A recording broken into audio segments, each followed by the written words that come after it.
Hello everyone, स्वागत है आप सभी का मेरे channel grasp knowledge with Anshu में। आज हम लोग स्पीडी के रेलवे सामान्य अध्ययन का बुक से कुछ महत्वपूर्ण टॉपिक के साथ आप लोगों के बीच में उपस्थित हूँ। आज का हमारा टॉपिक है भारत में मुद्रा प्रणाली, कला एवं संस्कृति और गांधी युग के बारे में। तो चलिए शुरू करते हैं पहले टॉपिक से, जो है भारत में मुद्रा प्रणाली।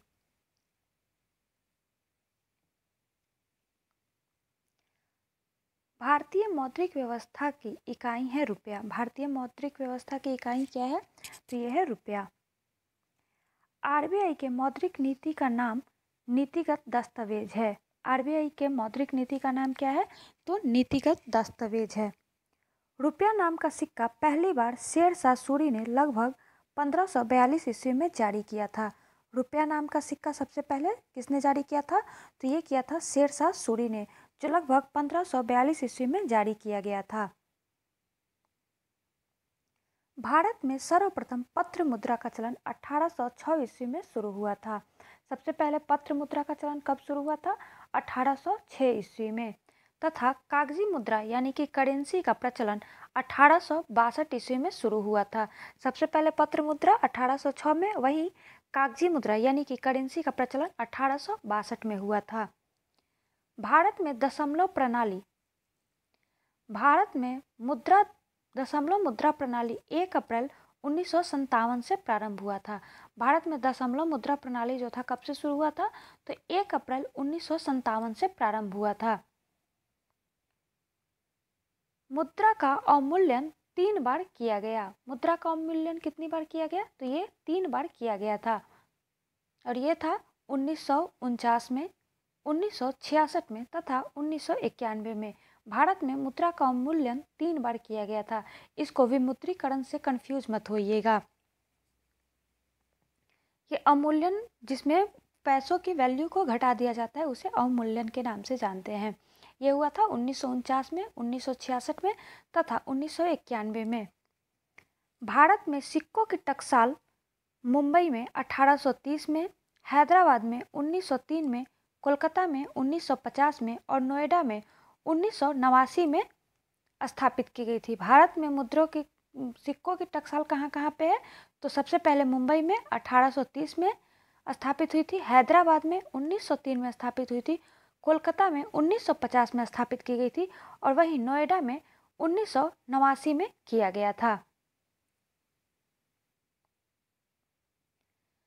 10 रुपये, 50 रुपये, 100 रुपये और 500 रुपये के मूल्य के नोट की currency note press Nashik, Maharashtra में छपती है। ये जो 10 रुपये, 50 रुपये, 100 रुपये और 500 रुपये के मूल्य के जो नोट होते हैं, currency note press Nashik, Maharashtra में छपती है। Currency note press Nashik, Maharashtra में छपती है। याद रखिएगा, 10 रुपये, 50 रुपये, 100 रुपये तथा 500 रुपये के मूल्य के नोट। देवास जो कि मध्य प्रदेश में स्थित है, वहाँ पे बैंक नोट प्रेस 20 रुपये, 50 रुपये, 100 रुपये तथा 500 रुपये मूल्य वर्ग के नोट छापती है। देवास जो मध्य प्रदेश में स्थित है वो 20 रुपये, 50 रुपये, 100 रुपये और 500 रुपये मूल्य वर्ग के नोट छापती है।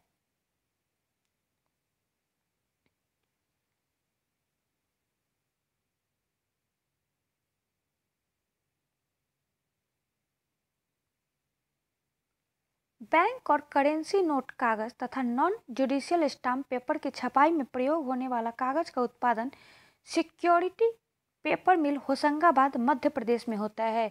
जो हमारा बैंक का और करेंसी नोट होते हैं तथा करेंसी नोट जिस कागज़ से बनते हैं तथा नॉन जुडिशियल स्टाम्प पेपर की जो छपाई होती है जिस कागज़ पे, उसका उत्पादन सिक्योरिटी पेपर मिल होशंगाबाद, मध्य प्रदेश में होती है। होशंगाबाद में क्या होता है? बैंक और करेंसी नोट कागज, नॉन जुडिशियल स्टाम्प पेपर की छपाई के प्रयोग में होने वाले कागज का उत्पादन। 1 रुपये के नोट और उससे कम राशि के करेंसी सिक्के वित्त मंत्रालय द्वारा, 1 रुपये के जो नोट होते हैं उससे कम राशि के जो करेंसी सिक्के होते हैं वो वित्त मंत्रालय द्वारा, जबकि 1 रुपये से अधिक राशि के नोट और सिक्के आरबीआई द्वारा जारी किए जाते हैं। तो ये बहुत बार पूछा जा चुका है। 1 रुपये के नोट और उससे कम राशि के करेंसी सिक्के जो होते हैं वो वित्त मंत्रालय द्वारा जारी किए जाते हैं, वहीं 1 रुपये से अधिक के राशि के नोट और सिक्के आरबीआई द्वारा जारी किए जाते हैं। ₹1 के नोट पर वित्त सचिव और ₹1 से अधिक के सभी नोटों पर भारतीय रिजर्व बैंक के गवर्नर का हस्ताक्षर होता है। तो ये बहुत इंपॉर्टेंट क्वेश्चन बन जाता है कि ₹1 के नोट पर किसका हस्ताक्षर होता है। तो ₹1 के नोट पर वित्त सचिव का हस्ताक्षर होता है। वहीं ₹1 से अधिक सभी भारतीय नोटों पर भारत के रिजर्व बैंक के गवर्नर का हस्ताक्षर होता है। नोट निर्गमन की न्यूनतम कोष प्रणाली को अक्टूबर 1956 में अपनाया गया था। नोट निर्गमन की न्यूनतम कोष प्रणाली जो होती है अक्टूबर 1956 में अपनाया गया था। यानी कि कितना नोटों का छापना है, इसमें क्या क्या चीज़ इम्पोर्टेंट है, उसका जो प्रणाली है उसको अक्टूबर 1956 में अपनाया गया था। अगर ग्रेशम का नियम मुद्रा प्रचलन से संबंधित है। ग्रेशम का नियम जो है वो मुद्रा प्रचलन से संबंधित है। ग्रेशम नियम किससे संबंधित है? तो मुद्रा प्रचलन से संबंधित है। न्यूनतम कोष प्रणाली में क्या होता है, अगर हमें 200 करोड़ के नोट छापने होते हैं तो उसमें 120 करोड़ के फॉरेक्स यानी कि फॉरेन रिजर्व करेंसी रखनी होती है और 80 करोड़ के गोल्ड रखने होते हैं, तभी हम 200 करोड़ नोटों की छपाई कर सकते हैं। प्लास्टिक मनी क्रेडिट कार्ड कहलाता है। क्रेडिट कार्ड, डेबिट कार्ड ये जो होते हैं, एटीएम, ये सब प्लास्टिक मनी के अंतर्गत आते हैं। मुद्रास्फीति में वस्तुओं की कीमत बढ़ती है और मुद्रा का मूल्य गिरता है। मुद्रास्फीति क्या होता है? इसमें वस्तुओं की कीमत बढ़ जाती है और मुद्रा का मूल्य गिर जाता है।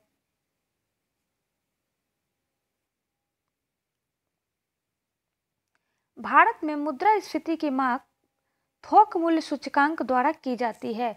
भारत में मुद्रास्फीति की माप थोक मूल्य सूचकांक द्वारा की जाती है, जिसका वर्तमान आधार वर्ष 2011-12 है।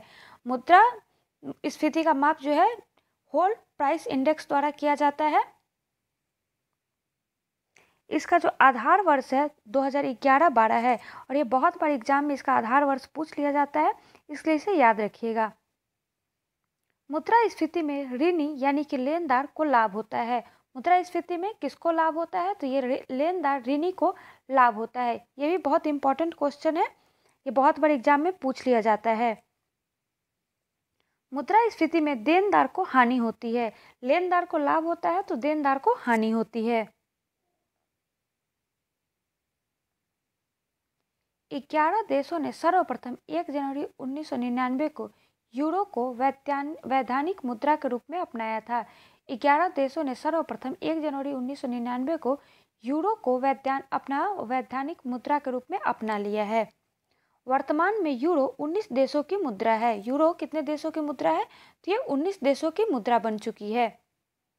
भारत का सबसे अधिक विदेशी मुद्रा कच्चा तेल के आयात पर व्यय होता है। तो भारत का सबसे अधिक जो विदेशी मुद्रा होती है वो कच्चा तेल के खरीद पे व्यय किया जाता है।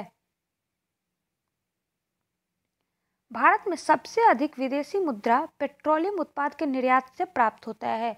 भारत में सबसे अधिक विदेशी मुद्रा जो है पेट्रोलियम उत्पाद के निर्यात से प्राप्त होता है। जहां हम कच्चा तेल के खरीद पे सबसे ज़्यादा विदेशी मुद्रा का व्यय करते हैं, वही निर्यात से सबसे अधिक हम विदेशी मुद्रा प्राप्त भी करते हैं।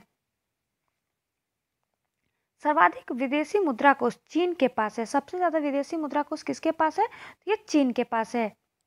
सबसे अधिक महंगी मुद्रा पाउंड स्टर्लिन है। सबसे अधिक महंगी मुद्रा कौन सी है? पाउंड स्टर्लिन है। भारत ने वर्ष 1947 में अंतर्राष्ट्रीय मुद्रा कोष IMF की सदस्यता प्राप्त कर ली थी। भारत ने कब 1947 में अंतर्राष्ट्रीय मुद्रा कोष की सदस्यता प्राप्त कर ली थी? 15 जुलाई 2010 को भारतीय मुद्रा को नया चिन्ह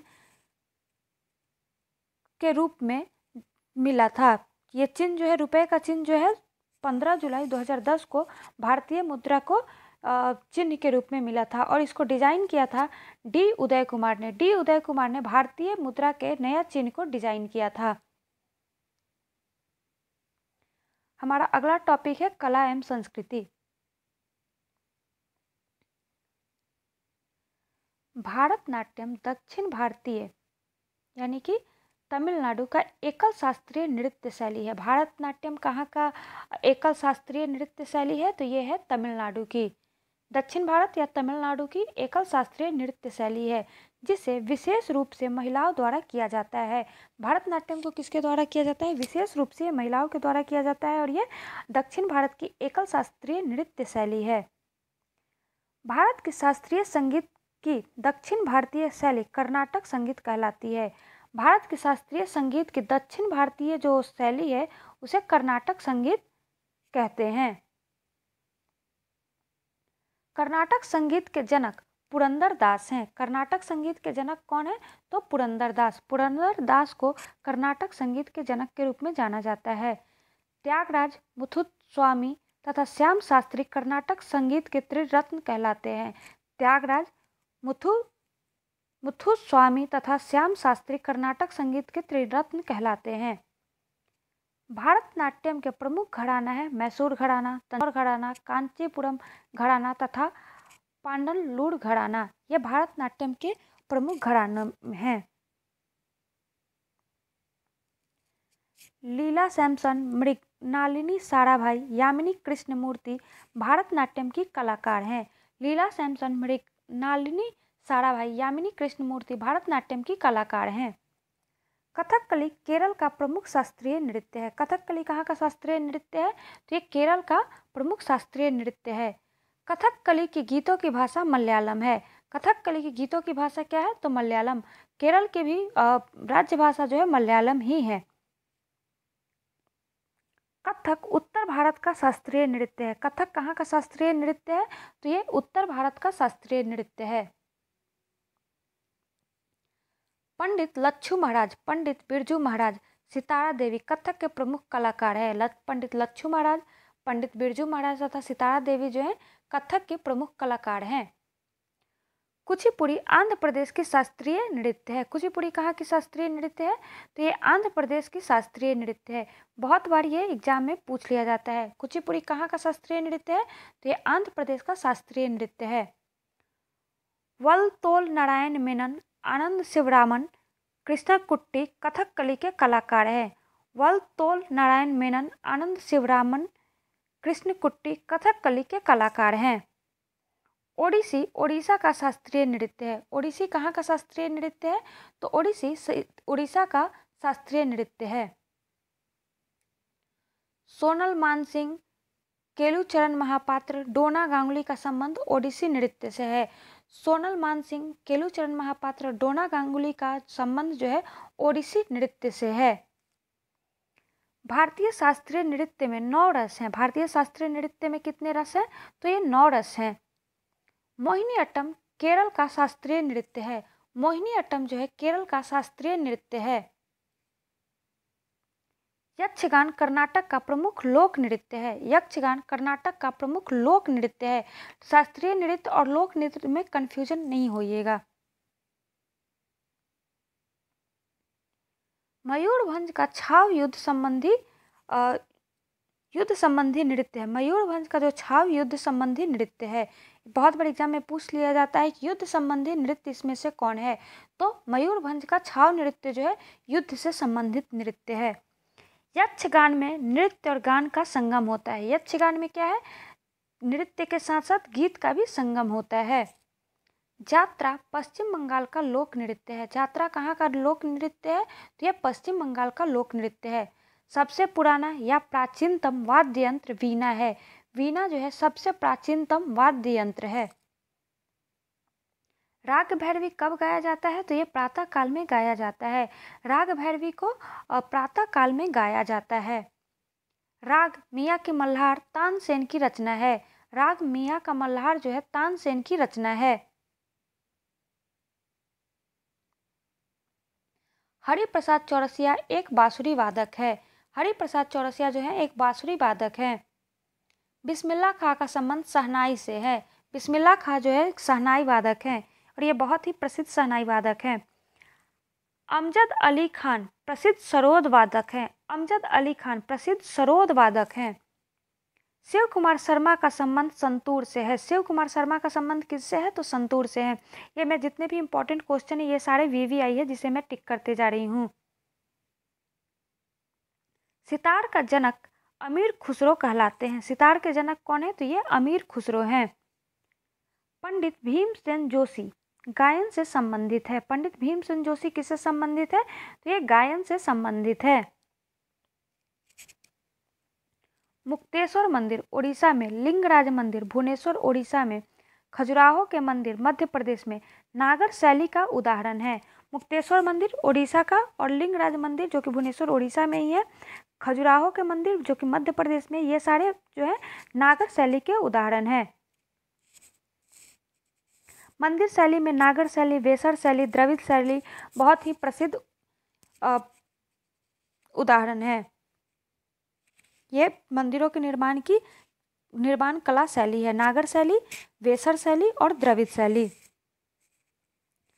नागर शैली का विकास गुप्त काल में तथा गंधार शैली का कुषाण काल में हुआ था। नागर शैली का विकास जो है गुप्त काल में शुरू हुआ था, वहीं गंधार शैली का विकास कुषाण काल में शुरू हुआ था। कांची का कैलाश मंदिर, तंजौर का वृद्धेश्वर मंदिर, तमिलनाडु का मीनाक्षी एवं तिरुपति मंदिर द्रविड़ शैली के उदाहरण है। कांची का कैलाश मंदिर, तंजौर का वृद्धेश्वर मंदिर, तमिलनाडु का मीनाक्षी मंदिर एवं तिरुपति का मंदिर जो है द्रविड़ शैली के उदाहरण है। नागर एवं द्रविड़ शैली के मिश्रित रूप को वेसर शैली कहा जाता है। नागर और द्रविड़ शैली के मिश्रित रूप जो है वेसर शैली कहलाता है। नागर शैली उत्तर भारत में, वहीं द्रविड़ शैली दक्षिण भारत में प्रसिद्ध मंदिर निर्माण की कला है।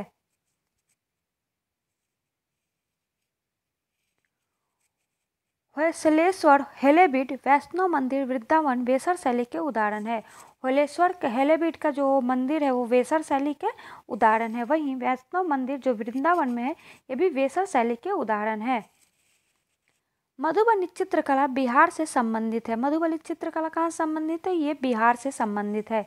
बनी ठनी किशनगढ़ शैली से संबंधित है। बनी ठनी कहाँ से संबंधित है? तो ये किशनगढ़ शैली से संबंधित है। सरोद में 19 ताड़ होते हैं। सरोद में कितने ताड़ होते हैं? तो सरोद में 19 ताड़ होते हैं। हम देखते हैं अपना आज का अगला टॉपिक जो है गांधी युग। गांधी जी के बारे में एक संक्षिप्त जो उनके जीवन से जुड़े हुए तथ्य जो बार बार एग्जाम में पूछ लिए जाते हैं। सबसे पहले देखते हैं महात्मा गांधी, जिनका पूरा नाम मोहनदास करमचंद गांधी था, का जन्म 2 अक्टूबर 1869 में गुजरात प्रांत के पोरबंदर नामक स्थान में हुआ था। गांधी जी का जन्म कहाँ हुआ था? तो गुजरात के पोरबंदर नामक स्थान पे 2 अक्टूबर 1869 में हुआ था। इनकी माता का नाम पुतलीबाई था, पिता का नाम करमचंद गांधी था, वही पत्नी का नाम कस्तूरबा गांधी था। इनके जन्म तिथि को यानी कि 2 अक्टूबर को अहिंसा दिवस के रूप में मनाया जाता है। इनका जन्म तिथि 2 अक्टूबर को अहिंसा दिवस के रूप में मनाया जाता है। वहीं इनकी पुण्यतिथि यानी कि 30 जनवरी को शहीद दिवस के रूप में मनाया जाता है।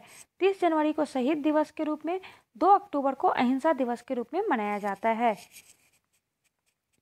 1893 में वे एक मुकदमे के पैरवी के सिलसिले में दक्षिण अफ्रीका गए। 1893 में पहली बार एक मुकदमे के सिलसिले में दक्षिण अफ्रीका गए तथा 1915 में वापस आ गए। सबसे पहले 1893 में एक मुकदमे के पैरवी के लिए दक्षिण अफ्रीका गए तथा 1915 में ये वो वापस आ गए।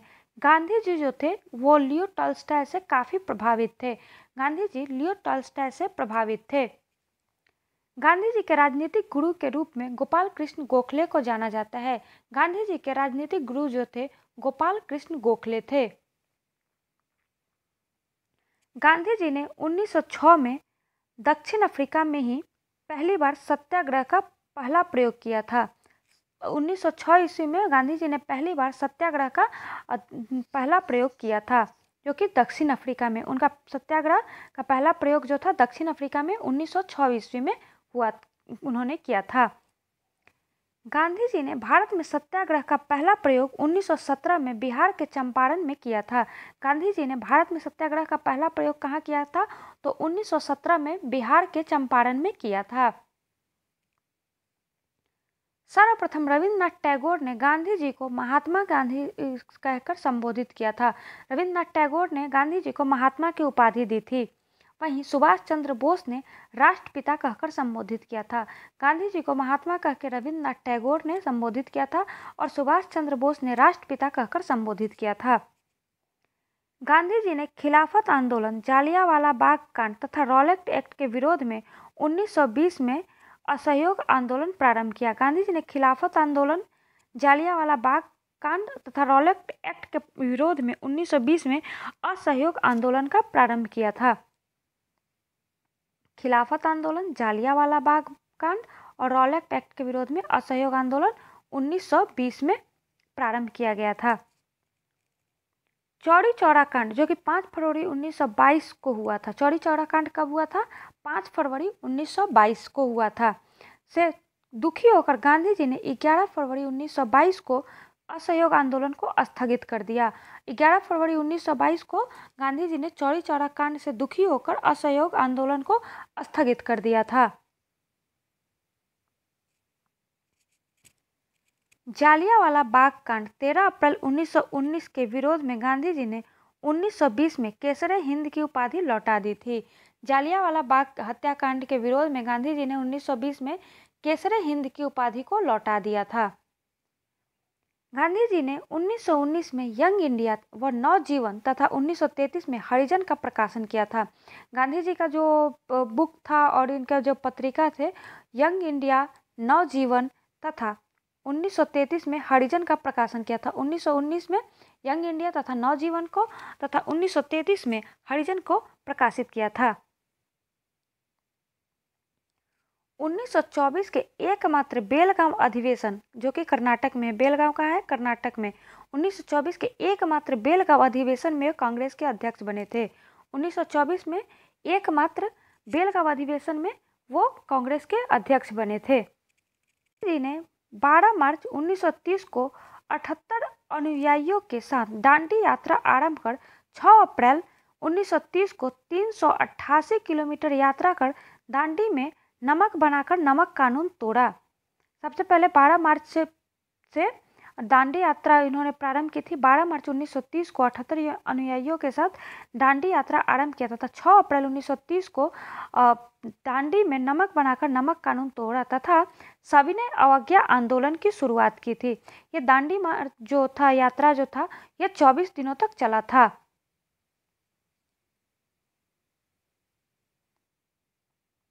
बहुत बार एग्जाम में पूछ लिया जाता है कि दांडी जो मार्च हुआ था वो कितने दिनों तक चला था, तो ये 12 मार्च से लेके 6 अप्रैल तक चला था।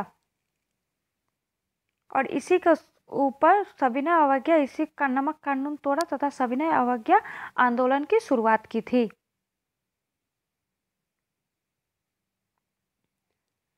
7 अप्रैल 1934 को गांधी जी ने सविनय अवज्ञा आंदोलन को समाप्त कर दिया। 7 अप्रैल 1934 को गांधी जी ने सविनय अवज्ञा आंदोलन को समाप्त कर दिया। 1916 ईस्वी में गांधी जी ने अहमदाबाद के निकट साबरमती आश्रम की स्थापना की थी। साबरमती आश्रम की स्थापना कब हुई थी? तो 1916 ईस्वी में साबरमती आश्रम की स्थापना हुई थी। गांधी इरविन समझौता कब हुआ था? तो गांधी इरविन समझौता जो था 5 मार्च 1931 को हुआ था। 5 मार्च 1931 को गांधी इरविन समझौता हुआ था। 1942 में प्रस्तुत क्रिप्स प्रस्ताव को गांधी जी ने पोस्ट डेटेड चेक कहा था। 1942 में प्रस्तुत क्रिप्स प्रस्ताव को गांधी जी ने पोस्ट डेटेड चेक कहा था। 8 अगस्त 1942 को प्रारंभ भारत छोड़ो आंदोलन के दौरान महात्मा गांधी जी ने करो या मरो का नारा दिया था। करो और मरो का नारा कब दिया था? 8 अगस्त 1942 को भारत छोड़ो आंदोलन के दौरान ही गांधी जी ने करो या मरो का नारा दिया था।